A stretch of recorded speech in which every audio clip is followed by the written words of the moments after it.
আজি আমি পঢ়িম দ্বিঘাত বহুপদৰ শূন্য আৰু সহগৰ মাজত সম্পৰ্ক। এতিয়া হেডলাইনটোতে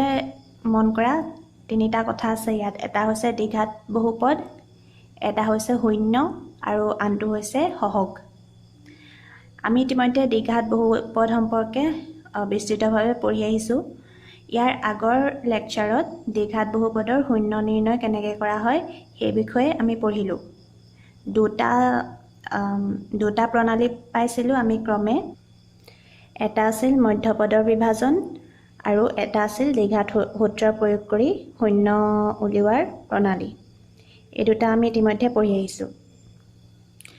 আৰু কোনো এটা বহুপদৰ সহগ মানে কি সেই সম্পৰ্কে আমি একেবাৰে প্ৰথমতেই পঢ়িছিলোঁ। আকৌ এবাৰ চাই লোৱা। সহগবোৰ হৈছে পদবোৰত থকা বাস্তৱ সংখ্যাৰ অংশটোক তাৰ চিহ্নৰ সৈতে সহগ বুলি কোৱা হয়। এতিয়া এনেকুৱা এইটো এটা দ্বিঘাত সমীকৰণ নহয়নে? 6x² - 9x + 1। এতিয়া ইয়াৰ এই x² 6x² এই পদটোৰ x² চলকটোৰ সহগ হৈছে +6। তেনেকৈ x⁻1ৰ সহগ হৈছে -9, কাৰণ ইয়াত 9ৰ আগৰ চিনটো ইয়াত মাইনাছ আছে, সেইটো কাৰণে সহগটো হৈছে চিনটোৰে সৈতে এই বাস্তৱ সংখ্যাটো অৰ্থাৎ -9। আৰু ইয়াৰ 1 মানে 1 × x⁻0 হয়নে? গতিকে x⁻0ৰ সহগটো হৈছে +1। এইটো আছিল সহগৰ কনচেপ্ট। এতিয়া এই দ্বিঘাত বহুপদবোৰৰ শূন্য আৰু সহগৰ মাজত আমি এতিয়া সম্পৰ্ক স্থাপন কৰিব লাগে। প্ৰথমতে আমি ধৰি লৈছোঁ আলফা আৰু বিটা এই দুটা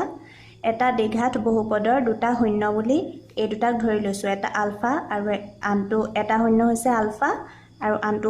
শূন্য হৈছে বিটা।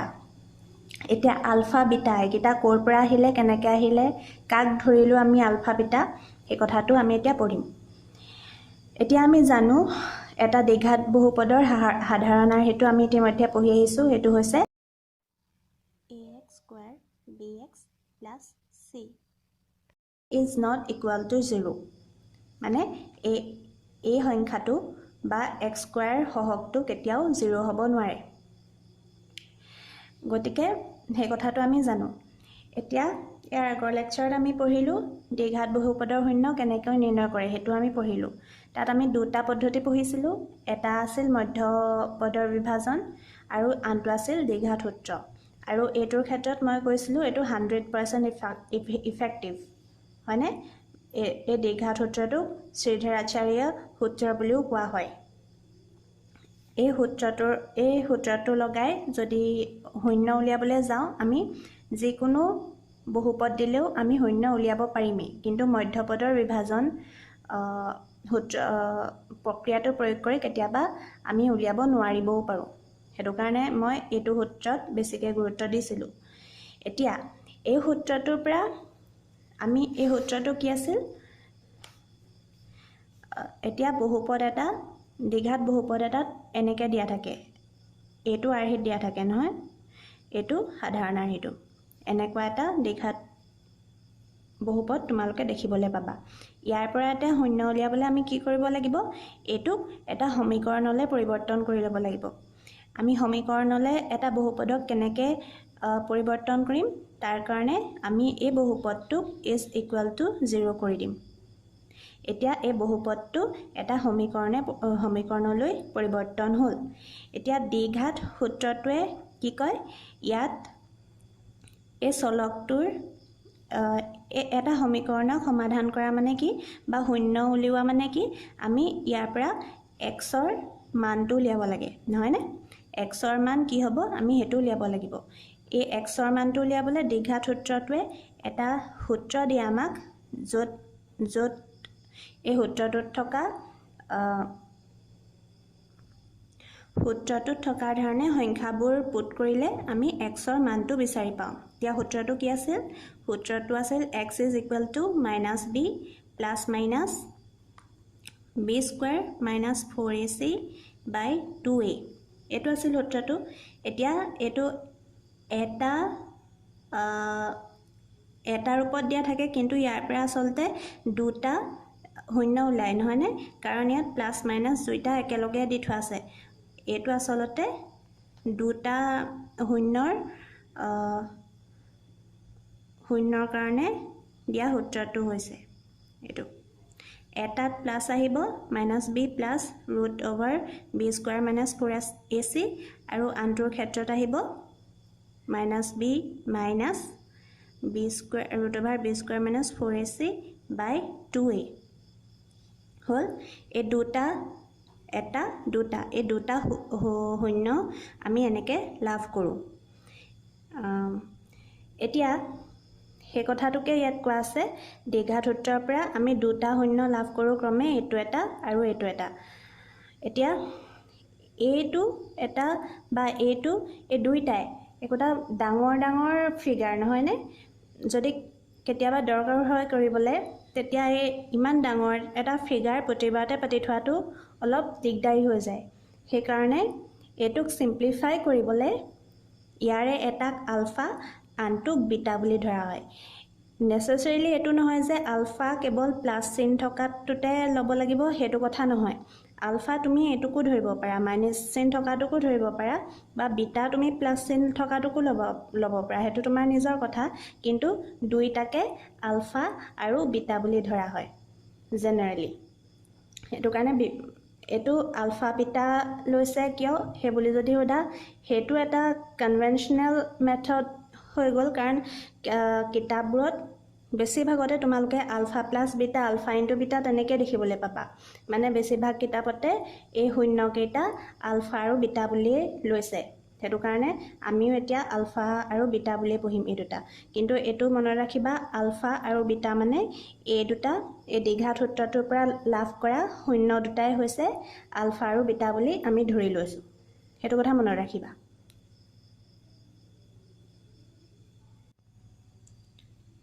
এতিয়া আমি গম পালো আমি আলফা বুলি ধৰিলো -b plus √b² - 4ac by 2a এই টাৰ্মটো আৰু বিটা বুলি ধৰিলো -b minus √b² - 4ac by 2a এই টাৰ্মটো আমি বিটা বুলি ধৰি ললো এতিয়া এই দুটা হৈছে দ্বিঘাত সমীকৰণৰ দুটা শূন্য এটা এটো আৰু এটা এটো এতিয়া ফাৰ্স্ট আমি উলিয়াব লাগে শূন্য দুটাৰ যোগফল এটো আমি যদি উলিয়াবলৈ যাও তো হৈছে যোগফল মানে আলফা প্লাস বিটা এই দুইটা যোগ কৰিব লাগিব আমি এতিয়া আলফা মানে কি -b plus √b² - 4ac by 2a plus beta মানে কি -b minus b² - 4ac by 2a next stepত আমি কি কৰিম দুইটা একেলগ কৰিম দুইটাৰে যেহেতু হৰভাগত এটাই টাৰ্ম আছে হেতু কাৰণে আমি হেতু লম আৰু ওপৰত হ'ব -b plus b² - 4ac plus এটো মাইনাস আছিল নহনে তো হ'ব -b plus minus -b plus আকৌ plus minus -b minus √b² - 4ac হ'ব হয়নে এতিয়া চেক কৰা -b এটো আছে এটো plus b² - 4ac আৰু এটো minus √b² - 4ac এটাত প্লাস আছে এটাত মাইনাস আছে গতিকে মাইনাস প্লাস এই টাৰ্ম দুটা ক্যান্সেল যাব এই টাৰ্ম দুটা ক্যান্সেল গল গতিকে থাকিলে কি -2b b আৰু b আছে হয় না মাইনাস আছে দুইটাতে গতিকে দুইটা প্লাস হৈ যাব আৰু আগত মাইনাস সাইন বহিব -2b by 2a হল এতিয়া 2 আছে দুইটাতে 2 ক্যান্সেল যাব গতিকে থাকিলে কি -b by a গতিকে শূন্য দুটা মানে আলফা আৰু বিটাৰ যোগফল হ'ব alpha plus beta = -b by a এতিয়া এইটো মানে কি মাইনাছ বি মানে কি এতিয়া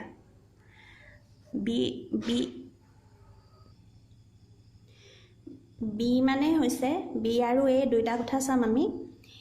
এই যে সাধাৰণ আৰ্হিটো পাইছিলা দ্বিঘাত বহুপদৰ a square minus bx plus a square plus bx plus c ইয়াত চোৱা x স্কয়াৰৰ a টো হৈছে x স্কয়াৰৰ সহগ নহয়নে x স্কয়াৰৰ সহগ হৈছে a টো হয়নে তেনেকে x ৰ সহগ হৈছে b টো হয়নে x ৰ সহগ হৈছে b আমি সহগ কেনেকে চাই এটোটো আগতে পঢ়ি আহিছো গতিকে x স্কয়াৰ সহগ হৈছে a আৰু x ৰ সহগ হৈছে b গতিকে আমি এই ক্ষেত্ৰত কি ক'ব পাৰিম মাইনাসটো আগত থাকিবই b টো হৈছে হেই সাধাৰণ আৰ্হিটোত থকা x ৰ সহগ হয়নে আৰু এটো কাৰ সহগ এটো আছে x স্কয়াৰৰ সহগ হৈছে এটো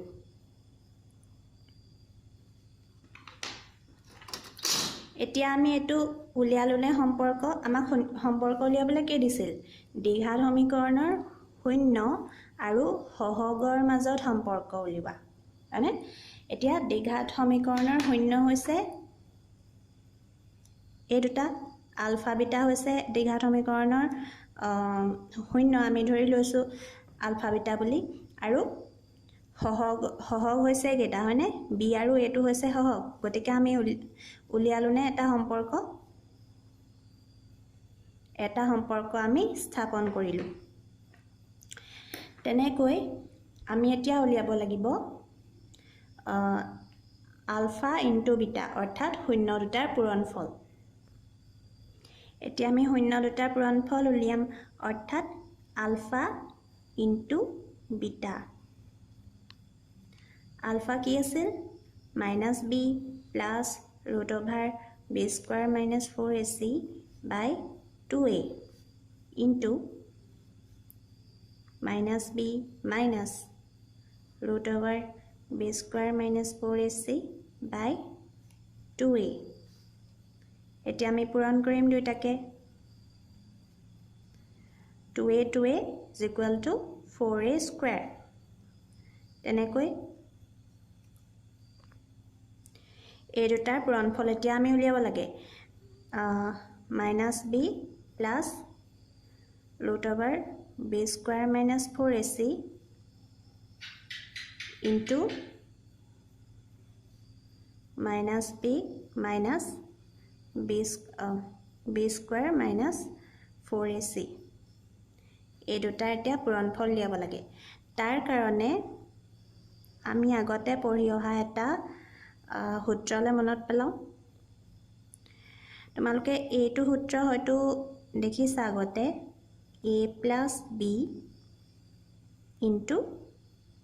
a minus b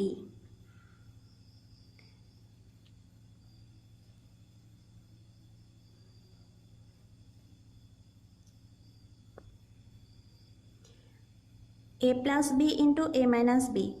এটো ইকুয়াল কিমান হয় a square minus b square এটো এটা সূত্ৰ হয় তোমালোকে আগতে পাই হা সূত্ৰ a plus b into a minus b is equal to a square minus b square এতিয়া এই সূত্ৰটো যদি আমি ইয়াত খটাও এটোক ধৰি লোৱা দুইটাতে দুটা টাৰ্ম আছে হয় না এটা টাৰ্ম কি b আৰু মাইনাছ b আৰু আনটো টাৰ্ম হৈছে a ৰুট অভাৰ টাৰ্মটো হয়নে এটো এটা টাৰ্ম ইয়াত এটো এটা টাৰ্ম এটো এটা টাৰ্ম মাজত এটাত প্লাস আছে আৰু এটাত মাইনাস আছে এতিয়া এই এটোক তোমালোকে ধৰা এটোৰ ক্ষেত্ৰত এই সূত্ৰটোৰ ক্ষেত্ৰত a b বুলি যে আছে হেতু নিচিনাকে যদি এটোক a আৰু এই গোটেই টাৰ্মটোক b ধৰা আকৌ এটো মানে a হৈছে আৰু এই গোটেই টাৰ্মটো মানে b হৈছে হয়নে ইজ ইকুৱেল টু কিমান হ'ব a square minus b square অৰ্থাৎ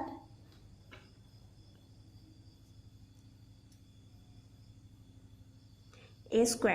স্কুৱেৰ মানে কি আছিলে মাইনাছ b টাৰ্মটোৰ square minus b square minus b square মানে a টাৰ্মটোৰ স্কুৱেৰ হ'ব এতিয়া b square minus 4ac whole square আৰু তলত আছিল 4a স্কুৱেৰ বুজি পালা এতিয়া b স্কুৱেৰ এতিয়া মাইনাছক যদি আমি ধৰা minus a into minus a is equal two কিমান হয় ইজ ইকুৱেল টু হয় a স্কুৱেৰ এই মাইনাছ কিটা নাইকিয়া হৈ যায় হয় নাই এতিয়া ইয়াতো হেতু কথাই নহবনে স্কুৱেৰ মানে কি এটো মানে a স্কুৱেৰ জনকে হৈছে এটো মানেটো b দুটা ইনটু হৈছে হয় নাই হেতু কাৰণে ইয়াৰ মাইনাছটো নাইকিয়া হৈ যাব b স্কুৱেৰ হ'ব তেনেকৈ আকৌ যদি চাও ৰুট a এটো হোল স্কুৱেৰ কৰিলো এটো মানে আলটিমেটলি কথাটো কি ৰুটটো যদি আমি এটা সংখ্যা আকাৰত লিখো হেতু কি হ'ব হাফ হয় ৰুট মানে 1/2 টু দি পাৱাৰত মানে ঘাতত 1/2 বুলি থাকিলে হেতুক আমি ৰুট বুলি লিখো এতিয়া এটো আছে আৰু স্কুৱেৰ এটা আছে অৰ্থাৎ a 1/2 ইনটু 2 হৈ আছে বুজি পাইছা এটো 2 কেনসেল যাব অৰ্থাৎ কি থাকেগে 1 থাকে 1 মানে a হয় অৰ্থাৎ ৰুট a হোল স্কুৱেৰ যদি থাকে এটো ইজ ইকুৱেল টু a হয় মানে a স্কুৱেৰটোৱে a ৰুট এটো নাইকিয়া কৰি দিয়ে অৰ্থাৎ a ৰুট চিনটো গুছি যাব মাজৰ যেটো টাৰ্ম হেতু বাকি থাকিব গতিকে আমি কিমান পাম b স্কুৱেৰ মাইনাছ 4ac বাই 4a স্কুৱেৰ এতিয়া ব্ৰেকেটটো যদি খুলি দিও এটো মাইনাছ b হ'ব b স্কুৱেৰ আৰু মাইনাছ মাইনাছ প্লাছ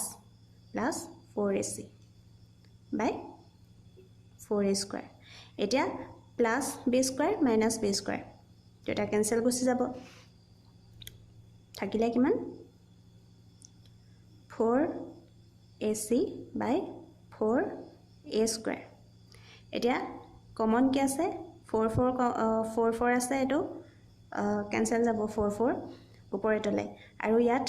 a আৰু ইয়াত আছে a স্কুৱেৰ অৰ্থাৎ এটাই কেনসেল যাব হয়নে থাকিলে কিমান c বাই a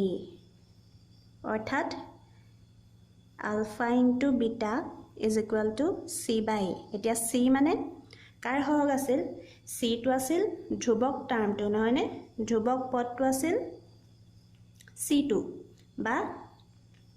সহগ হিচাপে যদি ধৰো x নটৰ সহগ হয় না এটো x নটৰ সহগ হৈছে c বা c টোক আমি ধ্ৰুবক পদটো বুলিও ক'ব পাৰো তাহলে c2 হল ধ্ৰুবক পদ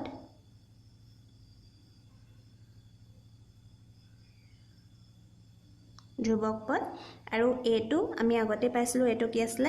x স্কুৱেৰৰ সহগ আছিল a2 গতিকে আমি আকৌ এটা সম্পৰ্ক পালোনে একেটা আছিল কি শূন্য আছিল দ্বিঘাত বহুপদৰ আৰু একেটা আছে দ্বিঘাত বহুপদৰ সহগ এতিয়া পূৰণফলৰ ক্ষেত্ৰটো এটা আমি সম্পৰ্ক উলিয়ালো alpha into beta is equal to c by a অৰ্থাৎ ধ্ৰুবক পদ বাই x স্কুৱেৰ সহগটো গতিকে আমি আলোচনা কৰিলো দ্বিঘাত বহুপদৰ শূন্য আৰু সহগৰ মাজত থকা সম্পৰ্ক আমি পালো যে যদি এটা দ্বিঘাত বহুপদ px is equal to ax square plus bx plus c যত a is not equal to 0 এই বহুপদটোৰ দুটা শূন্য ক্ৰমে আলফা আৰু বিটা হয় তেন্তে বহুপদটোৰ শূন্য আৰু সহগৰ মাজত আমি দুটা সম্পৰ্ক স্থাপন কৰিব পাৰিম। 1 নম্বৰ সম্পৰ্কটো হৈছে শূন্য দুটাৰ সমষ্টি অৰ্থাৎ alpha plus beta is equal to minus B by A, য'ত বি হৈছে এক্সৰ সহগ আৰু এ হৈছে এক্স স্কুৱাৰৰ সহগ। আৰু 2 নম্বৰ সম্পৰ্কটো হৈছে শূন্য দুটাৰ গুণফল অৰ্থাৎ a into B is equal to C by A, য'ত চি হৈছে ধ্ৰুৱক পদ আৰু এ হৈছে এক্স স্কুৱাৰৰ সহগ।